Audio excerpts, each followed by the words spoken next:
Hello friends, good morning. তো ইসকনের আরও একটি ভিডিওতে তোমাদের অনেক অনেক স্বাগত। এই যে আমি সকাল সকাল বেরিয়ে পড়েছি বাজার করতে। আমি ফার্স্ট টাইম বাজার করতে যাচ্ছি বিয়ের পর, এই প্রথম। আজকে যেহেতু তোমাদের দাদাভাই আর আমার শ্বশুরমশাই কেউ বাড়িতে ছিলেন না, তাই জন্য আমি বেরিয়ে পড়লাম। আমার মাও এসেছে বাড়িতে, এমনি দুটোর জন্যও মাছ ছিল না, তার জন্য ভাবলাম একটু মাছ কিনে নিয়ে আসি। এই যে দেখতেই পারছো তোমরা যে বাজারে চলে এসেছি। এখান থেকে আমি বেশিরভাগ মাছ কিনি, মানে তোমার দাদাভাইয়ের সাথে বেরিয়ে এখান থেকে বেশিরভাগ মাছ কেনা হয়। তো বাবাও এখান থেকেই নিয়ে আসে বেশিরভাগ সময় মাছ। তো আমি ভাবছি নিয়ে নেবো আজকে রুই মাছ। এখানে তোমার অনেক মাছই ছিল। এখানে এই মাছটা মনে হয় তোমার ওই কী বলে, রুই মাছ আছে, ভোলা মাছ আছে, আর এই মাছটার নামটা ভুলে যাচ্ছি। এটা চিংড়ি মাছ আছে। আর ওই মাছটা শীতকালে খুব খাওয়া হয়। নামটা আমি ভুলে যাচ্ছি। আমি বেশিরভাগ মাছের নাম জানি না, তাই আমি রুই মাছ নিয়ে নেবো। তোজও খাবে, তাই জন্য সবার জন্য একেবারে রুই মাছই নিয়ে নেবো। আগে জানো তো, যখন আমার বাবা মারা যায় তখন আমি বাজার করতাম। মানে পরিস্থিতি বা মানুষকে বলে না যে অনেক কিছু শিখিয়ে দেয়। ভাবিনি যে কোনো দিন এই বয়সে বাজার করব। মানে এই রকম মাছ বাজার, সবজি বাজার বলো। মা বাড়িতে থাকতো, তখন আমি যেতাম গাড়ি নিয়ে বাজার করে নিয়ে আসতাম। তখন অনেক কিছু শিখেছি। এখন আর বিয়ের পর বাজার করা হয় না, তবে আবার এই বিয়ের পরে, এই এতদিন পরে, বিয়ের 5 বছর হয়েছে, বিয়ে হয়েছে, এই যে এখন আমরা বাজার করতে গেছি। এই যে বাজার থেকে মাছ এনে দেখো আবার ভাজা হয়ে গেছে। এখানে এই মাথাটা ভাজা করছি, আর এখানে বসিয়েছি এই যে ভেন্ডি ভাজা, ঢ্যাঁড়স। এই যে ভাত হয়ে গেছে। মাছটা করবো পটল আলু দিয়ে, আর হবে ভেন্ডি ভাজা। ব্যাস, আজকে আর কিছু হবে না। আজকে দেখো এই বৃষ্টি হচ্ছে বাইরে জোর।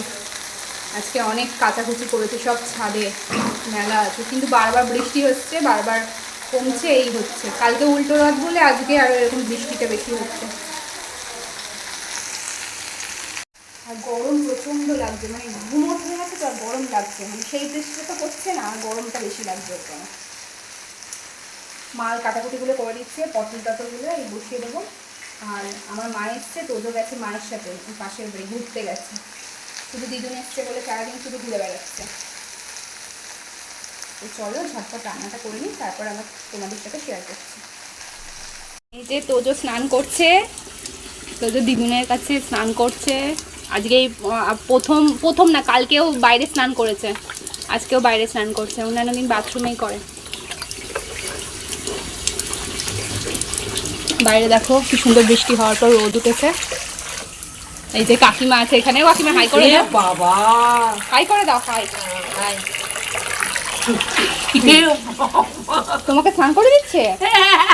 না না থাক, দিদুন পরে করবে, তুই কর। পরে করব, তুই কর। মাম্মাম গায়ে ঢালো, গায়ে জল ঢালো, গায়ে জল ঢালো। ছাইটা নামাবো, ভিডিও হয়ে যাচ্ছে।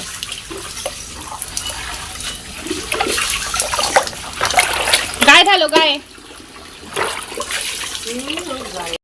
আমার স্নান পুজো সমস্তটা হয়ে গেছে। তোমাদের রান্নাটা শেষ অবধি দেখাতে পারিনি, অনেকটা লেট হয়ে গেছিলো। তো যদি তো মাই আজকে স্নান করে দিয়েছে, তোমরা দেখতেই পেরেছ। তো এই যে কী কী রান্না করেছি চলো চটপট তোমাদের সাথে শেয়ার করি।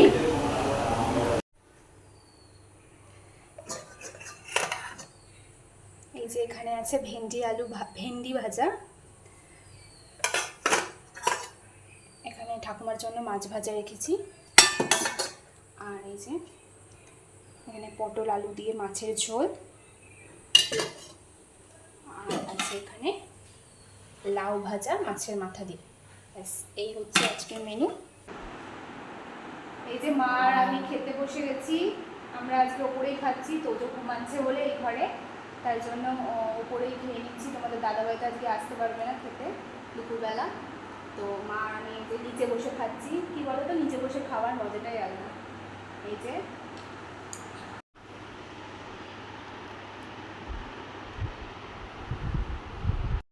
ফ্রেন্ডস, আজকের ভিডিওটা এই পর্যন্তই রাখলাম। দেখা হচ্ছে তোমাদের সাথে নেক্সট ভিডিওতে। আমার ব্লগ যদি তোমাদের একটু ভালো লেগে থাকে তাহলে প্লিজ সাবস্ক্রাইব করে আমার পাশে থেকো। টাটা।